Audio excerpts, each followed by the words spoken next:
नमस्कार, मैं हूं आपके साथ मेनका चौधरी और स्वागत है आपका गेम्स ऑफ गद्दी में। शिलान्यास से शुभ शुरुआत। चुनाव करीब है और इसलिए यूपी में नेताओं के दौरे बढ़ गए हैं। गृह मंत्री अमित शाह 1 अगस्त को लखनऊ आ रहे हैं। गेम्स ऑफ गद्दी में समझेंगे उनके इस दौरे के सियासी मायने क्या हैं। बात करेंगे बीजेपी की आशीर्वाद सियासत की। क्या चुनाव से ठीक पहले आशीर्वाद से बनेगी बात? क्या बिहारी लाल करेंगे कमाल? साथ ही आपको बताएंगे बीएसपी के ब्राह्मण सम्मेलन का हाल। उत्तराखंड की टोपी ट्रांसफर सियासत क्या है, इसकी भी बात होगी। किसकी टोपी किसके सर और टोपी को लेकर इतनी हलचल क्यों, सब जानेंगे इस आधे घंटे के स्पेशल प्रोग्राम में। और सबसे पहले बात करते हैं शिलान्यास से शुरुआत वाली सियासत की। गृह मंत्री अमित शाह लखनऊ आ रहे हैं। 1 अगस्त को वो लखनऊ पहुंचेंगे और सिर्फ लखनऊ नहीं बल्कि अमित शाह मिर्जापुर भी जाएंगे और इस पूरे कार्यक्रम के दौरान सीएम योगी भी उनके साथ होंगे। गृह मंत्री का ये दौरा चुनावी नजरिए से काफी अहम माना जा रहा है।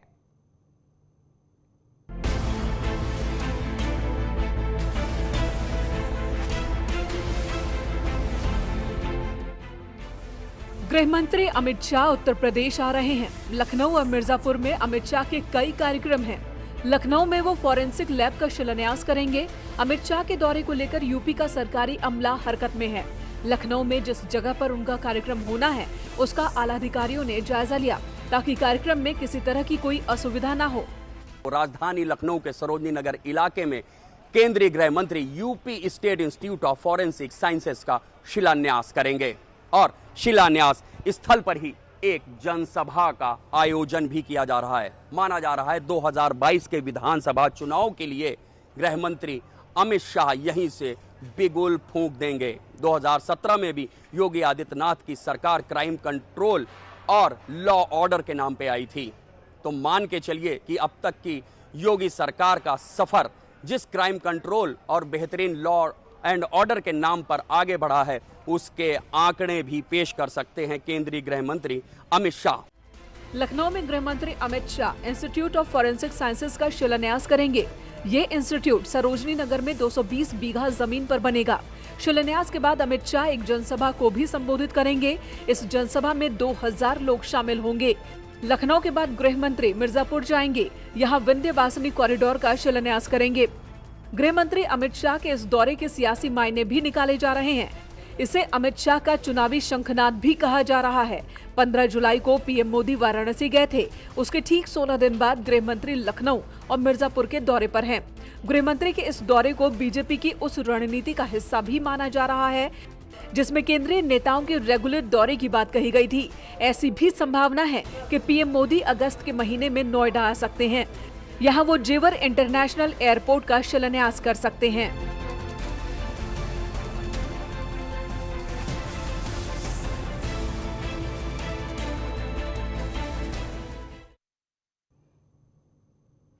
तो पहले प्रधानमंत्री फिर गृह मंत्री और अब खबर यह भी है कि बीजेपी के राष्ट्रीय अध्यक्ष जेपी नड्डा भी लखनऊ आने वाले हैं। हालांकि नड्डा कब आएंगे लखनऊ, तारीख क्या है ये अभी तय नहीं है, लेकिन खबर यही है कि अगस्त के महीने में ही जेपी नड्डा लखनऊ के दौरे पर आ रहे हैं। और चुनाव करीब आता है तो राजनीतिक दल अपना वोट शेयर बढ़ाने के लिए नए नए तरीके अपनाने लगते हैं।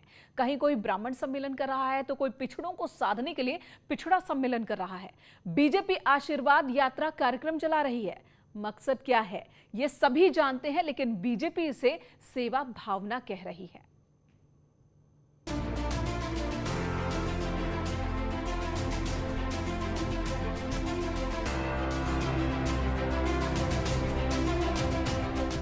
अट्ठाईस और 29 जुलाई को दिल्ली में बीजेपी का मंथन होता है। उसका मकसद 2022 के चुनाव में बीजेपी की क्या स्थिति है उसे परखना था। बैठक में जेपी नड्डा, योगी आदित्यनाथ, स्वतंत्र देव सिंह समेत कई दिग्गज शामिल हुए। उस वक्त बैठक में बात निकल कर आई थी कि बूथ लेवल पर बीजेपी खुद को मजबूत करेगी। उसकी जिम्मेदारी सांसदों को दी गई कि वो अपने अपने क्षेत्रों में ज्यादा वक्त बिताएं। इस पूरे मिशन को बीजेपी आशीर्वाद कार्यक्रम के नाम से चला रही है, जिसमें बीजेपी के सांसद, नेता और कार्यकर्ता ग्राउंड पर जाकर लोगों से मिलेंगे और पीएम मोदी और सीएम योगी के कार्यों के बारे में बताएंगे। बीजेपी के इस पूरे कार्यक्रम को मिशन 2022 का मास्टर प्लान माना जा रहा है, लेकिन स्वतंत्र देव सिंह कह रहे हैं कि उनकी पार्टी का रूटीन कार्यक्रम है।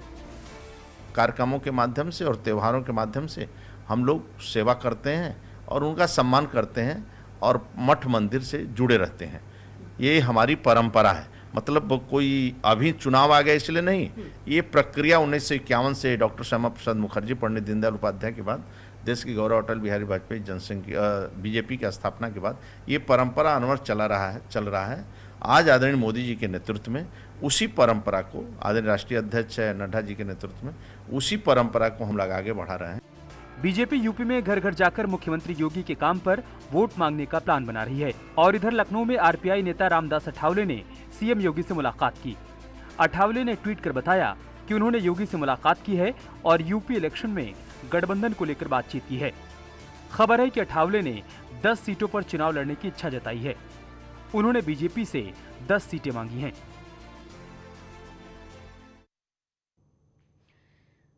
और छोटे दलों की जो डिमांड है वो बीजेपी के लिए सियासी समस्या खड़ी कर सकती है। रामदास अठावले की पार्टी का यूपी में कोई जनाधार नहीं, बावजूद इसके वो 10 सीट मांग रहे हैं। सिर्फ अठावले ही नहीं है, निषाद पार्टी के संजय निषाद डिप्टी सीएम का पद मांग रहे हैं। निषाद पार्टी का एक भी विधायक नहीं है। हालांकि विजय मिश्रा ने उनकी ही पार्टी के टिकट पर ज्ञानपुर से चुनाव जीता था 2017 में, लेकिन 2018 में संजय निषाद ने उन्हें पार्टी से निकाल दिया था। बीजेपी के सामने समस्या ये है कि कैसे इन सभी को समझाया जाए, क्योंकि अगर ये दल बीजेपी से हटते हैं तो फिर विपक्ष इन्हें अपने पाले में करने में देर नहीं लगाएगा। चलिए अब बात कर लेते हैं बीएसपी के ब्राह्मण सम्मेलन की। बीएसपी ब्राह्मणों को अपने पाले में करना चाहती है। बीएसपी के मिशन ब्राह्मण की जिम्मेदारी सतीश मिश्रा के कंधे पर है। मायावती के बाद पार्टी में नंबर 2 की हैसियत सतीश मिश्रा की है और ऐसा कुछ एक्सपर्ट कहते हैं। ब्राह्मणों को लुभाने के लिए सतीश मिश्रा यूपी में अलग अलग शहरों में ब्राह्मण सम्मेलन कर रहे हैं।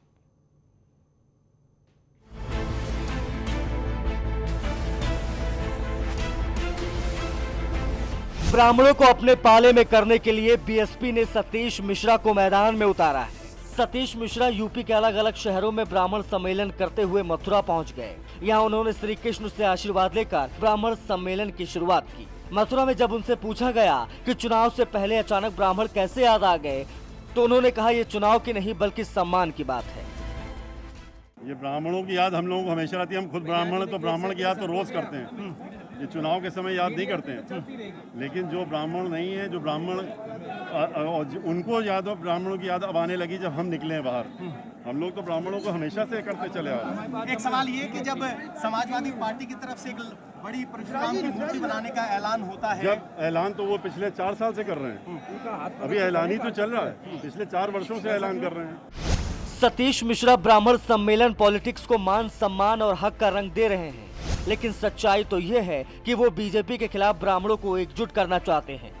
बीएसपी 2007 वाले ब्राह्मण दलित गठजोड़ फॉर्मूले से सत्ता तक पहुंचना चाहती है। मथुरा में सतीश ने तो यहां तक कह दिया कि यूपी में पिछले 4 सालों में ब्राह्मण सबसे ज्यादा प्रताड़ित हुआ है। जिस तरह से ब्राह्मणों के ऊपर अत्याचार हो रहा है, 4.5 साल जो उन्होंने उनको सरकार में ला के बैठाने का काम किया था, जो उनको उसके एवज में देने का काम किया है, तो इस सरकार ने क्या किया है कि सिर्फ उनकी प्रताड़ना, उनको मारना, रोको, गोली मारो, ठोक दो, अगर ब्राह्मण समाज का है तो तुरंत मार दो। तो ये इसके अलावा तो और ब्राह्मण समाज को कुछ नहीं मिला, अपमानित होने के अलावा कुछ नहीं मिला। उनकी पार्टी में जो लोग हैं वो भी घोर अपमानित हो रहे हैं। सतीश मिश्रा ने बीजेपी पर आरोप लगाकर ब्राह्मणों को अपने पाले में करने की पूरी कोशिश की है। केंद्रीय मंत्री महेंद्र नाथ पांडे ने सतीश मिश्रा पर पलटवार किया है। उन्होंने कहा कि जातिवादी राजनीति अब चलने वाली नहीं है। ये जब 2007 वगैरह में कामयाब हो गई थी, उसके दूर दूर तक कहीं कोई जन समर्थन नहीं मिलना है और कतई ये कामयाब नहीं होगी। और बहुत अच्छे मतों और जन समर्थन और शानदार सीटों के साथ बीजेपी की सरकार पुनः बनेगी। बीजेपी के नेता और मंत्री इस बात को बखूबी समझते हैं कि ब्राह्मण वोट भले ही यूपी में कम हो, लेकिन वो किंग मेकर की भूमिका में हमेशा रहता है। जैसे ही ब्राह्मण की बात आती है तो हर पार्टी खुद को उनकी हितैषी बताने लगती है। सिर्फ सतीश मिश्रा ही नहीं, सपा अध्यक्ष अखिलेश यादव भी ब्राह्मणों को अपने पाले में करने की कवायद कर रहे हैं।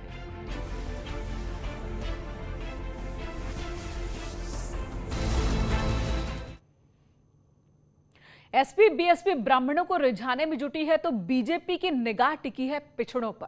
है ये तो बात हुई उत्तर प्रदेश की। उत्तराखंड का हाल भी जान लेते हैं। कांग्रेस के इलेक्शन कैंपेन कमेटी के चेयरमैन हरीश रावत चुनाव से पहले हिंदू वोट को साधने में जुट गए हैं और मुसलमानों के नेता वाली इमेज से पीछा छुड़ाना चाहते हैं। नमाज और टोपी के दुष्प्रचार के लिए हरदा ने बीजेपी पर ठीकरा फोड़ा है।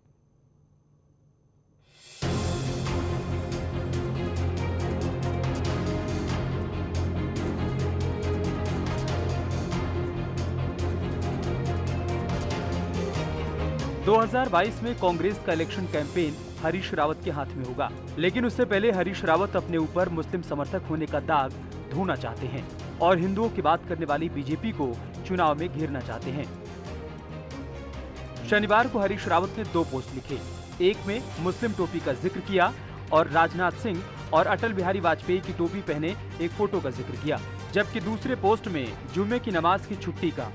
हरीश रावत ने कहा कि उन्होंने जुम्मे की कोई छुट्टी नहीं की, छुट्टी की तो हिंदुओं के त्योहारों की, और उन्हें मुसलमान बताना बीजेपी का दुष्प्रचार है। कि भाई इसी मिलीजुली संस्कृति के प्रति टोपी को अटल बिहारी वाजपेयी जी ने धारण किया है, लाल कृष्ण आडवाणी जी ने धारण किया है। कौन सा ऐसा नेता है भाजपा का जिसने वही गोल टोपी नहीं पहनी है? क्या अब ये भाजपा और उनके साथी जो उस टोपी को लेकर के मेरे खिलाफ अभियान चला रहे हैं, क्या अब उनके खिलाफ भी वही अभियान चलाएंगे? रहा सवाल जुम्मे की छुट्टी का, वो है कहाँ जुम्मे की छुट्टी? वो भाजपा का एक सफेद झूठ था, उनके चैनल ने ही उसको चलाया और चुनाव के दिनों में उसको एक दुष्प्रचार का माध्यम बनाया। बीजेपी 2022 सबका साथ, सबका विकास और सबका विश्वास के नारे पर जीतना चाहती है। वहीं देवभूमि के हिंदू वोटर्स पर भी बीजेपी की नजर है। 2017 में हरिद्वार ग्रामीण से तब के मुख्यमंत्री हरीश रावत को हराने वाले मंत्री यतीश्वरानंद का कहना है कि हरीश रावत सफेद झूठ बोलते हैं। जो आरोप बीजेपी पर लगा रहे हैं हरीश रावत जी, वो बिल्कुल झूठ है। और सफेद झूठ अगर कोई हिंदुस्तान की राजनीति में बोलता है या प्रदेश की राजनीति में बोलता है, इस प्रदेश की जनता अच्छी तरह जानती है कि सफेद झूठ कांग्रेस बोलती है या भारतीय जनता पार्टी बोलती है।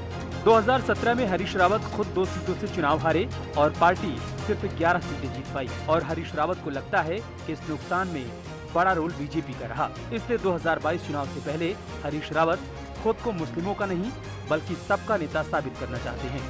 न्यूज़ 18 के लिए देहरादून से दीपांकर भट्ट की रिपोर्ट। तो इलेक्शन से पहले टोपी और तिलक पर चर्चा तेज हो चली है। ये आपको टोपी ना पहना दे, इसलिए पूरी जांच पड़ताल के बाद ही अपने मताधिकार का इस्तेमाल कीजिएगा जब वोटिंग होगी। एक छोटे से ब्रेक के लिए रुकते हैं, तुरंत लौटेंगे।